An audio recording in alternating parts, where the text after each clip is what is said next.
నమస్తే. ఈరోజు మనం ఒక సరదా కథతో మీ ముందుకు వచ్చాం. మనకు తెలిసిందే, కాకులు చాలా తెలివైన పక్షులు. మరి అవి ఎంత తెలివైనవో ఈ వీడియోలో చూద్దాం. కథలోకి వెళ్దామా?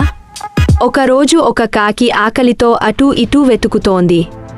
వెతుకుతూ దానికి ఒక పెద్ద వాల్నట్ కనిపించింది. దాని ఆనందానికి అవధులు లేవు. ఆహా, ఎంత పెద్ద వాల్నట్ అని అనుకుంది. కానీ ఒక సమస్య. ఆ వాల్నట్ను ఎలా పగలగొట్టాలి?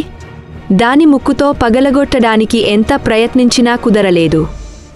అయ్యో, ఇంత మంచి ఆహారం దొరికినా తినలేకపోతున్నానే అని నిరాశపడింది. అప్పుడే దానికి ఒక గొప్ప ఆలోచన వచ్చింది. అటుగా వెళ్తున్న వాహనాలను చూసి దానికి ఒక ఉపాయం తట్టింది. అది వెంటనే ఆ వాల్నట్ను తీసుకుని రోడ్డు పక్కన ఉన్న ఒక ఇటుక రాయి కింద జాగ్రత్తగా పెట్టింది. ఇక ఏ వాహనం వచ్చినా ఇది పగిలిపోతుంది అని తెలివిగా ఆలోచించింది. కాకి ఎదురు చూస్తూ కూర్చుంది.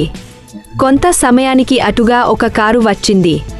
కారు చక్రాలు ఆ వాల్నట్పై నుండి వెళ్ళగానే యంగు మని పెద్ద శబ్దంతో వాల్నట్ చిన్న ముక్కలైంది.